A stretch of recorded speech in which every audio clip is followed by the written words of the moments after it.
Welcome to public TV news బులెటిన్ల ముందుగా headlines. రానున్న రోజుల్లో బీఆర్ఎస్ పార్టీకి మంచి రోజులు వస్తాయి. మాజీ మంత్రి ఎర్రబెల్లి.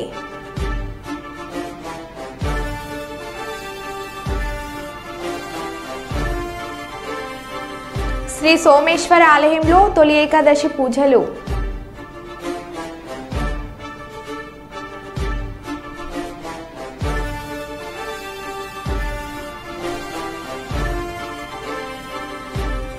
గడ్చిరోలిలో భారీ ఎన్కౌంటర్.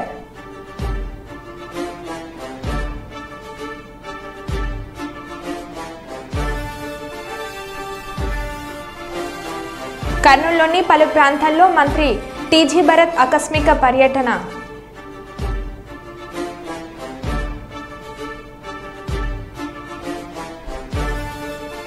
వెయ్యి స్తంభాల దేవాలయాన్ని సందర్శించిన కూడా నూతన చైర్మన్ ఇనగాల వెంకట్రామరెడ్డి.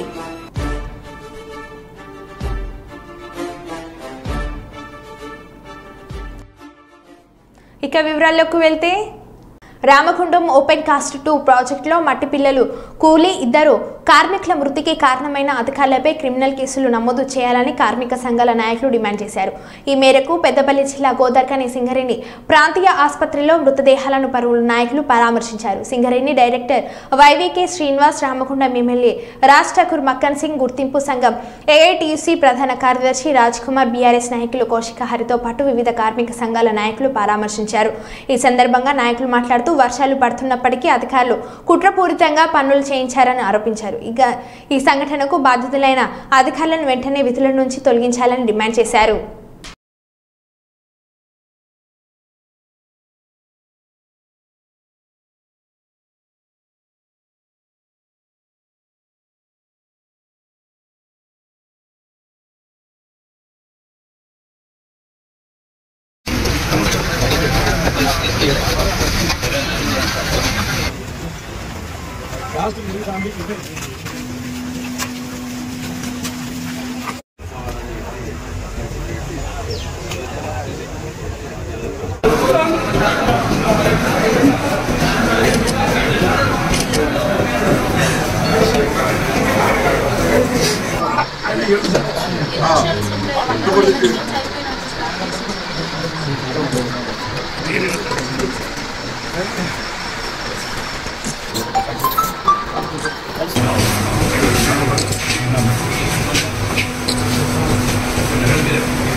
నేను ఈ ప్రాంత శాసనసభ్యుడిగా, ఈ ట్రేడ్ యూనియన్ లీడర్గా, సీనియర్ కాంగ్రెస్ పార్టీ లీడర్గా ఇవాళ కుటుంబానికి భరోసాగా ఉన్నాం.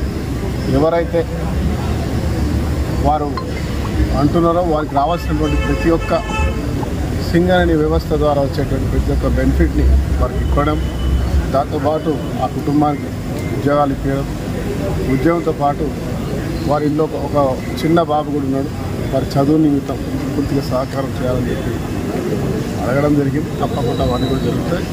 దాంతోపాటు ఎవరైతే ఈ నిర్లక్ష్యానికి కారణమైన అధికారులు ఉన్నారో వారిపై తగిన చర్య తీసుకోవాలని చెప్పి బాధితుల కుటుంబాలు చెప్తా ఉన్నాయి. తప్పకుండా మేమందరం కూడా సంబంధిత సీఎండీ గారితో మాట్లాడి దానిపై పూర్తి పర్యవేక్షించి కఠినమైన చర్యలు తీసుకుంటాం. ఇంకా భవిష్యత్తులో మళ్ళీ ఇలాంటి దుర్ఘటన జరగకుండా జాగ్రత్తలు తీసుకోవాల్సిన అవసరం. కేవలం వర్కర్లు పనిచేస్తే యాజమాన్యం నువ్వు చేయిపో అని హుకుం జారీ చేసే పరిస్థితి వచ్చింది.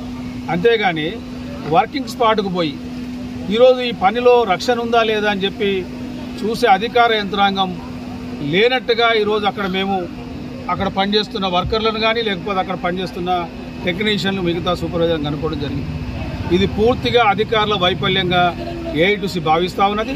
ఇది ఎట్లా ఉన్నదంటే నిర్లక్ష్య వైఖరితో కూడిన యాక్సిడెంట్ ప్రమాదంగా మేము భావిస్తూ ఉన్నాం.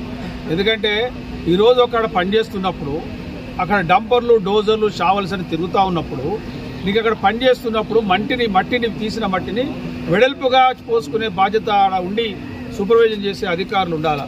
ఎవ్వరు లేని పరిస్థితిలో నేను చెప్తానో మీరు చేయండి పో అనే పద్ధతి ఆడ మాకు కనబడ్డది. ఏదైనా ఈ వైఖరిని మేము తీవ్రంగా ఖండిస్తూ ఉన్నాం. ఇది పూర్తిగా యాజమాన్యం వైఫల్యంగా మేము ఈరోజు మేనేజ్మెంట్తో చెప్తా ఉన్నాం. రేపు సేఫ్టీ ట్రైపార్టెంట్ మీటింగ్ హైదరాబాద్లో ఉన్నది. నిన్న జరిగినటువంటి యాక్సిడెంట్కు పూర్తిగా యాజమాన్యందే బాధ్యత. ఇవాళ వచ్చినటువంటి కార్మికులను అనేక రకాలుగా ఇబ్బందులు చేస్తూ వాళ్ళు గతంలో పనిచేసినటువంటి లొకేషన్ వేరు, ఇవాళ పంపిన లొకేషన్ వేరు, వాళ్ళకి అక్కడ ఉన్నటువంటి ఏరియా పట్ల అవగాహన లేకపోవడం కావచ్చు, అదేవిధంగా అక్కడ ఉండాల్సినటువంటి ఇంజనీర్ కావచ్చు, ఆ పైన అధికారులు కూడా ఎవరు కూడా సరైన ప్రికాషనరీ తీసుకోకుండా ఆ మట్టి వర్షం పడ్డప్పుడు ఏ విధంగా ఉంటుంది, ఏ విధంగా కూలుతుంది అనే కనీస అవగాహన లేకుండా మనుషులను కూడా ఏదైతే యంత్రాలు ఉన్నాయో యంత్రాలలాగా వాళ్ళు వాడుకుంటూ ఉన్నారు. ఎంతసేపు బొగ్గు తవ్వాలి, తేవాలి, లాభాలలో తెచ్చుకోవాలి తప్పించి కార్మికులకు ఉన్నటువంటి కనీసమైనటువంటి సౌకర్యం కల్పించడంలో యాజమాన్యం విఫలమవుతోంది. నీకు అనుభవం ఉన్నటువంటి వ్యక్తులను అక్కడ పంపాలి, అనుభవం ఉన్నటువంటి ఇంజనీరు ఉండాల్సిన బాధ్యత. కాబట్టి ఇంతసేపు మనిషి చనిపోగానే రోడ్డు పక్కన వాహనాలు నిలిపినందుకు చాలన్లు వేయాలి కానీ ఇలా బూతులు తీరుతూ చేయి చేసుకోవడం ఏమిటని మండిపడుతున్నారు వాహనదారులు. నిన్న గండిమైసమ్మ నుండి నర్సాపూర్ వెళ్లే దారిలో ఓ లారీ డ్రైవర్ను కొట్టుకుంటూ బండ బూతులు తీరుతున్న Jeedimetla traffic SI Yadagiri lorry సాంకేతిక సమస్యతో ఆగింది అంటే కూడా వినకుండా నో పార్కింగ్లో వాహనం నిలిపినందుకు కొడుతూ బూతు పురాణం అందుకున్నాడు. సదరు ఎస్ఐ పక్క రాష్ట్రాల డ్రైవర్లకు ఇంత మంచి మర్యాద ఇస్తున్న తెలంగాణ ప్రభుత్వం కొద్దిగా వీరికి ట్రైనింగ్ ఇచ్చి విధిలోకి పంపించాలని ఆగ్రహం వ్యక్తం చేస్తున్నారు. ఇలాంటి వారిపై కఠిన చర్యలు తీసుకోవాలని కోరుతున్నారు వాహనదారులు.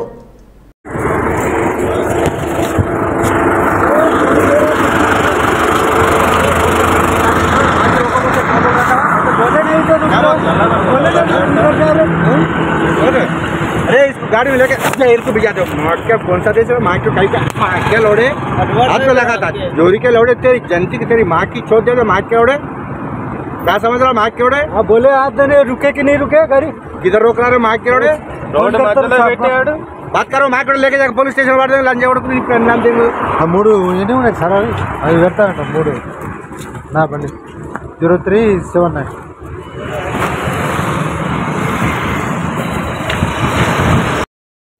మహబూబాద్ జిల్లా కేంద్రంలోని హౌసింగ్ బోర్డు కాలనీలో ఎమ్మెల్సీ తక్కలపల్లి రవీంద్రరావు తన సొంత నిధులతో పలు అభివృద్ధి పనులకు శంకుస్థాపన చేశారు. అనంతరం మొక్కలు నాటారు. ఈ సందర్భంగా ఏర్పాటు చేసిన మీడియా సమావేశంలో ఆయన మాట్లాడుతూ కవి దాశరథి కృష్ణమాచార్యులు 100వ పుట్టినరోజు సందర్భంగా కవి గాయకుడు ఎమ్మెల్సీ దేశపతి శ్రీనివాస్ విజ్ఞప్తి మేరకు దాశరథి కృష్ణమాచార్యులు స్వగ్రామమైన చిన్నగూడూరులో శత జయంతి ఉత్సవాలను నిర్వహిస్తున్నామని ఆయన తెలిపారు. ఈ నెల 22వ తేదీన దాశరథి విగ్రహానికి పూలమాలలు వేసి అక్కడి నుండి మహబూబాద్ జిల్లా కేంద్రంలోని ఎస్వీఎం ఫంక్షన్ వరకు బైక్ ర్యాలీ చేపట్టడం జరుగుతుందని ఆయన తెలిపారు.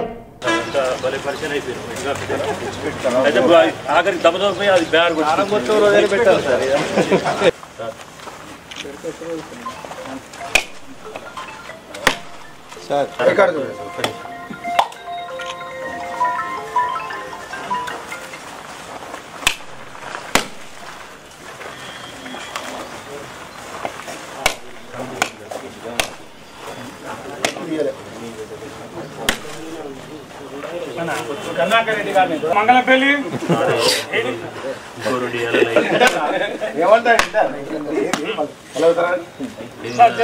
ఇంకో లైట్ మాకు ఇవ్వాలి, రోడ్డు ఒకటి ఇవ్వాలి, కాలువ మురికాలు పెట్టేది ఉంది, నర్సిరెడ్డి ఇంటికి అంటారు ఒక్కటి మురికాలు బాగున్నాయి.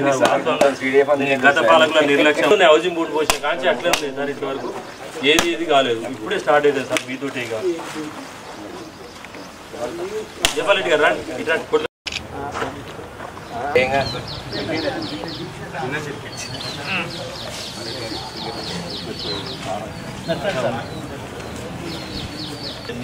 పూర్తిగా నింపుతో సార్ నింపుతో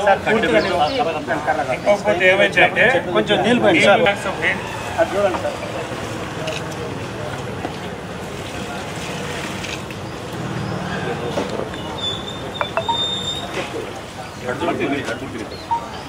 ఓకే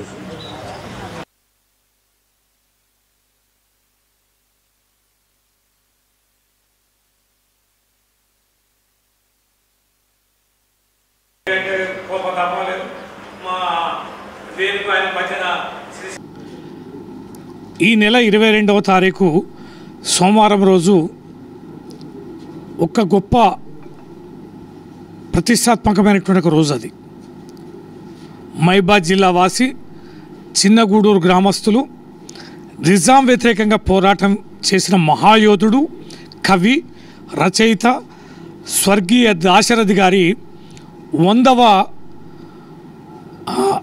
శత జయంతి, 100వ అంటే 99 పుట్టినరోజు పూర్తయి 100వ సంవత్సరంలోకి అడుగు పెడుతున్న రోజు.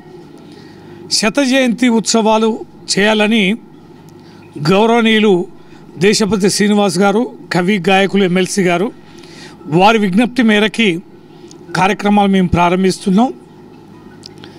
22వ తారీఖు నాడు ఉదయం 9 గంటలకు చిన్నగూడూరులో వారి స్వగ్రామంలో దాశరథి గారి విగ్రహానికి అక్కడ పూలదండలు వేసి చిన్న కార్యక్రమం చేసుకొని సైకిల్ మోటార్ ర్యాలీతోటి మహబూబాబాద్ వచ్చి మహబూబాబాద్లోని రైల్వే గేట్ దగ్గర ఉన్న ఎస్విఎం ఫంక్షన్ హాల్లో సభా కార్యక్రమం ఉంటుంది. దీనికి మైబాద్ ఎంపీ గారు, మైబాద్ ఎమ్మెల్యే గారు, డోర్నకల్ ఎమ్మెల్యే గారు, మన ఎమ్మెల్సీ సత్యవతి గారు, నేను, నందిని సిద్ధారెడ్డి గారు, దేశపతి శ్రీనివాస్ గారు, దేవి ప్రసాద్ గారు, ఇంకా మన మున్సిపల్ చైర్మన్ గారు, అనేక మంది కవులు, కళాకారులు, రచయితలు, సాహిత్యాభిమానులు అందరూ కూడా వస్తున్నారు. మధ్యాహ్నం వరకు సభా కార్యక్రమం నడిచాక భోజన కార్యక్రమం అయ్యాక ఇష్టాగోష్ఠి, సాహిత్య గోష్ఠి ఉంటుంది. రచయితలు అదే రకంగా దేశపతి శ్రీనివాస్ గారి, నందిని సిద్ధారెడ్డి గారి బ్రహ్మాండమైనటువంటి ఒక ఉపన్యాసం ఉంటుంది. పద్యాలు, కవితలు, దాశరథి గారి సాహిత్యం పైన, వారు రచించిన పాటలపైన, వారు రచించిన పద్యాలపైన, గేయాలపైన అనేక రకాలుగా సాహిత్య గోష్ఠి ఉంటుంది. మైబాద్ పట్టణ ప్రజలందరూ కూడా ఆ రోజున 22వ తారీఖు నాడు 9 గంటలకి చిన్నగూడూరు చేరుకొని అక్కడి నుంచి ఎస్విఎం ఫంక్షన్ హాల్లో జరిగే సభా కార్యక్రమాన్ని కూడా హాజరై సాహిత్య గోష్ఠిలో పాల్గొనాల్సిందిగా ప్రతి ఒక్కరికి ఈ సందర్భంగా విజ్ఞప్తి చేస్తున్నాం.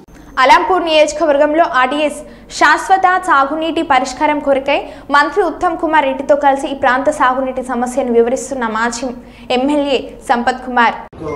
జీవో తీస్తే 2 ఫేజెస్లో చేశారు. 789 crores ఫస్ట్ ఫేజ్ ఆల్రెడీ దుమ్ముగూడ నుంచి పైప్ తెచ్చేసి 170 crores లిఫ్ట్ చేశారు. సంపులో అదంతా అయిపోయింది. కానీ ఆ లిఫ్ట్ చేసిన వాటర్ స్టోర్ చేయడానికి రిజర్వ్ చేయాలి. అంటే ఫస్ట్ ఫేజ్ అయిపోయింది, సెకండ్ ఫేజ్ ఇన్కంప్లీట్ ఉంది. ఆ ఎలక్షన్ టైంలో చేశారు. ఇప్పుడు ఆ పెట్టిన ఖర్చు యూస్ఫుల్ కావాలి, దానికి శాంటిటీ ఉండాలంటే రిజర్వాయర్ ఇస్ మస్ట్. మనం డిస్కస్ చేశాం. మల్లమ్మ 9 కింద మల్లమ్మ పూట, జులకల్లు, వల్లూరు 3 రిజర్వాయర్లు ఉంటాయి. 3 రిజర్వాయర్లు కూడా ఇప్పుడు ఫైనాన్షియల్ బర్డన్ అదంతా సాధిస్తారు కనుక ఒక్క రిజర్వాయర్ చేసినా కానీ పీరియడ్ వరకు పోయే అవకాశం కదా. నెక్స్ట్ ఫేజ్ లో ఈ పాసిబుల్ మన ఫీజిబిలిటీ ఫైనాన్షియల్ చూసుకొని will go for other 2 reservoirs. ఒకటైతే చాలా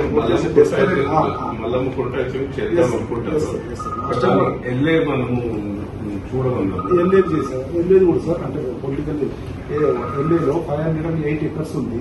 508 acres లో 300 అసైడ్ ప్రాబ్లం ఉంది. మిగతా మొత్తం గవర్నమెంట్ ఉంది. 300 కు మేము అవుట్ ఆఫ్ అంటే అన్అఫీషియల్ కూడా పొజిషన్ లో ఉన్నారు. గవర్నమెంట్ 200 ఉంది సార్. అది కూడా ఎవరో పొజిషన్ లో ఉన్నారు. అదే ఏదైతే టెనెన్సీ ప్రాబ్లము, ఎస్సీస్ దళిత్ ప్రాబ్లం అవుతుందో మీ Hindi conversations now they are ready. ఇంతకు ముందు లిఫ్ట్ పెట్టినప్పుడు ఏదైతే కాంపెన్సేషన్ ఇచ్చినారో 8 lakhs ఇచ్చినారో there are some assignees. There are some unassigned occupants. Something like that. Public hearing ఏదో ఉంటుంది కదా సార్. పబ్లిక్ హియరింగ్ పెడితే I will take no message, everybody will sign, everybody will take whatever government is offering. ఆ discussions, ఆ conversation అయిపోయింది sir. Collector తెలుసు, collector గారు కూడా ఐడియా ఉంది. కలెక్టర్ గారిని కూడా ఇన్వాల్వ్ చేసి వారు అఫీషియల్ వాళ్ళు ఇన్వాల్వ్ అయ్యారు, అన్అఫీషియల్ గారు కూడా ఇన్వాల్వ్ అయ్యి అందరినీ కన్విన్స్ చేశాను. So land acquisition is not a problem. అదే ప్రాబ్లం ఉంది కొద్దిగా అది sir. Yeah, we'll do. See, let's all list it out. Then we'll see how to list out this. See, whoever is asking, we will sanction. They will go and get the budget from somewhere else. మనం సాయం చేస్తాము. ఆ తర్వాత road ప్రయాణంలో మరి ముఖ్యంగా motor ద్విచక్ర వాహనం నడిపేటప్పుడు హెల్మెట్ ధరించకపోవడం వల్ల జరిగే చెడు ప్రభావాలు నష్టాలను వివరిస్తూ పెద్దాపురంలో రవాణా శాఖ అధికారి హరినాథ్ రెడ్డి ఆధ్వర్యంలో గురువారం ప్రజా అవగాహన ర్యాలీ నిర్వహించారు. మహారాణి కాలేజ్ నుండి పెద్దాపురం మున్సిపల్ ఆఫీస్ వరకు ర్యాలీ నిర్వహించారు. ప్రతి ఒక్కరూ హెల్మెట్ ధరించడం ద్వారా ప్రాణ రక్షణ పొందాలని, మోటార్ వాహన చట్ట నిబంధనలు పాటించాలని రవాణా శాఖ అధికారి హరినాథ్ రెడ్డికి వాహనదారులు కోరారు. పెద్దాపురం సిఐ రవికుమార్, మానవ హక్కుల సంఘం జిల్లా అధ్యక్షులు అప్పలకొండ ఇన్స్పెక్టర్లు, వాహనదారులు ఈ ర్యాలీలో పాల్గొన్నారు.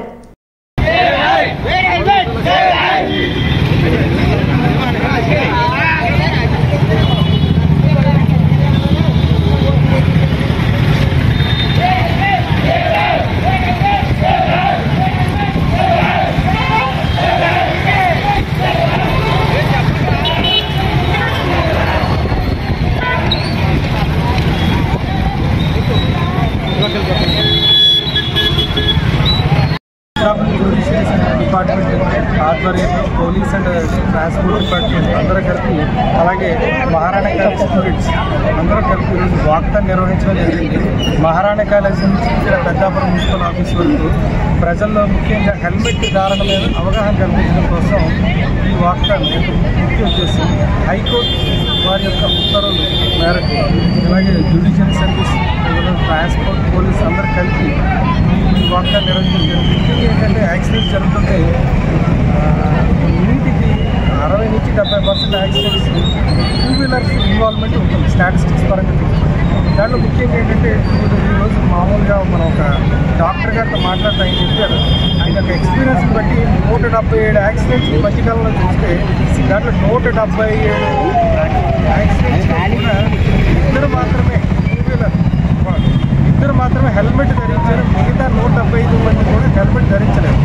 అంటే మన దగ్గర హెల్మెట్ ధారణ యొక్క ఉపయోగం తెలియకపోవడం వల్ల, లేకపోతే నిర్లక్ష్యం వల్ల తెలియదు, కానీ చాలా వరకు వాళ్ళు ధరించట్లేదు. చట్ట ప్రకారం ఏం చెప్తుందంటే వాళ్ళు rider two wheeler rider as well as వెనకాల ఇద్దరు కూడా ధరించాలి కంపల్సరీ. ఇద్దరు ధరించిన రోజునే ఏదైనా జరగకూడదు యాక్సిడెంట్ చెప్పి రాదు. ఏది కూడా ఏదైనా జరగకూడదు జరిగినప్పుడు వాళ్ళకి ప్రాణాలు ముఖ్యంగా ఏంటంటే హెడ్ ఇంజరీ అయితే మాత్రం వితిన్ గోల్డెన్ అవర్లో మనం హాస్పిటల్ షిఫ్ట్ చేసినా కూడా వాళ్ళని బ్రతికించడం చాలా కష్టం అని మెడికల్ సర్వీస్ వాళ్ళు అలాగే చెప్తారు. కాబట్టి ఏంటంటే హెడ్ ఒకటి మాత్రం ప్రొటెక్టివ్ అయితే యాక్సిడెంట్స్లో మిగతా ఏ భాగాలన్నా కూడా ట్రాన్స్ప్లాంటేషన్ అలా సర్జరీ చేసి వితిన్ గోల్డెన్ అవర్లో మన దగ్గరికి వస్తే మేము చేయగలమని వాళ్ళు చెప్తారు. ఈ యొక్క హెల్మెట్ ధారణ యొక్క ఉపయోగం ప్రజల్లోకి వెళ్ళాలనే అవగాహనతో ఈ యొక్క కార్యక్రమాలు చేపట్టడం జరుగుతుంది. ఈ నెలాఖరు వరకు రకరకాల విభిన్న కార్యక్రమాలు చేసి పెద్దాపురం జిల్లా అంతా కూడా ప్రజల్లో అవగాహన కల్పించాలని ఇటువంటి వినూత్న కార్యక్రమం చేపట్టడం జరుగుతుంది. దీని అందరూ సహకరించిన ప్రతి ఒక్కరికి ధన్యవాదాలు. Thank you. ఇల్లందు సింగరేణి పరిధి వర్షాల కారణంగా తరచు బొగ్గు ఉత్పత్తికి అంతరాయం. ఇల్లందు ఓపెన్ కాస్ట్ కాలపరిమితి ముగిసేందుకు రాగా ప్రధానంగా బొగ్గు ఉత్పత్తి జరిగే టేకులపల్లి మండలం కోయగూడెం ఉపరితల గనిలో ఇటీవల కురుస్తున్న వర్షాలకు బొగ్గు ఉత్పత్తికి అంతరాయం కలుగుతుంది. రోజుకు 9,000 టన్నుల బొగ్గు ఉత్పత్తికి 40,000 క్యూబిక్ మీటర్ల మట్టి వేలికతీత పనులు జరుగుతుండగా వర్షం కారణంగా పాక్షికంగా పనులు జరుగుతుండటంతో బొగ్గు ఉత్పత్తి, మట్టి వెలికితీత పనులు మందగించే ఉత్పత్తి తగ్గింది.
రషీద్ మృతదేహాన్ని మాజీ శాసనసభ్యులు శ్రీ బొల్లా బ్రహ్మనాయుడుతో పాటు నర్సరావుపేట మాజీ శాసనసభ్యులు గోపిరెడ్డి శ్రీనివాస్ రెడ్డి, గురజాల మాజీ శాసనసభ్యులు మహేష్ రెడ్డి, ఎమ్మెల్సీ లేలా అప్పిరెడ్డి, మర్రి రాజశేఖర్ మరియు గుంటూరు నగరపాలక మేయర్ కావటి మనోహర్ నాయుడు పార్టీ ముఖ్య నాయకులు సందర్శించి వారి కుటుంబానికి అండగా నిలబడతామని హామీ ఇచ్చారు. అదేవిధంగా రేపు ఉదయం 9 గంటలకి మాజీ ముఖ్యమంత్రి వైఎస్ఆర్సీపీ అధ్యక్షులు శ్రీ వైఎస్ జగన్మోహన్ రెడ్డి బాధిత కుటుంబాన్ని పరామర్శించేందుకు రానున్నారని తెలిపారు. పాఠ్యం బట్టి తిరుగుతాడని కక్షయ్యా వాడికి ఆంజనేయుడు కూడా కొడుకుంటాడయ్యా. ఆయన చావడా ఆ షమీంకి పెళ్ళాం బిడ్డలు లేరా అంత మా మీద కచ్చేందుకు కావాలని అంత పని చేస్తాడయ్యా. నేను తెలియకయ్యా ఎంత ఇష్టపడ్డాడో అందరి సెల్లల్లో నాకు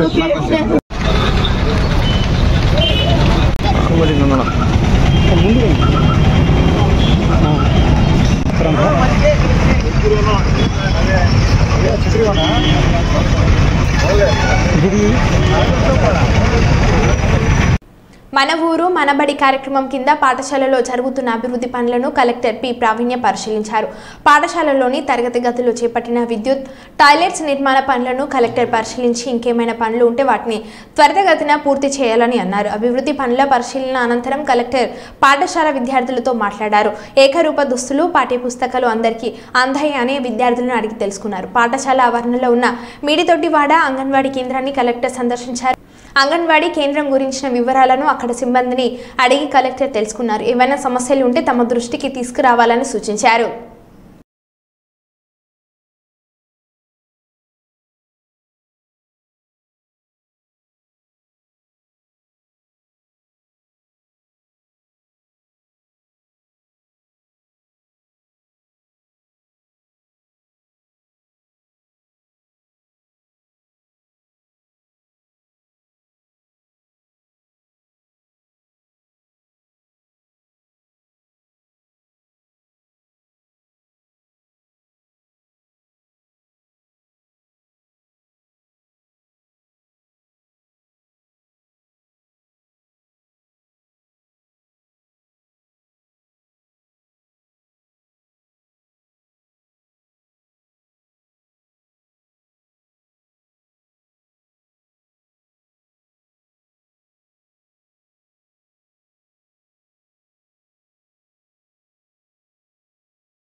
ప్రజాభవన్లో ఎమ్మెల్యేలు, ఎంపీలు, ఎమ్మెల్సీలు, ఇతర కాంగ్రెస్ ముఖ్య నేతలతో సీఎం రేవంత్ రెడ్డి భేటీ అయ్యారు. 3 విడతలుగా రుణమాఫీ చేయడంపై సుదీర్ఘంగా చర్చించారు.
మరో బులెటిన్లో మళ్ళీ కలుద్దాం. Stay tune.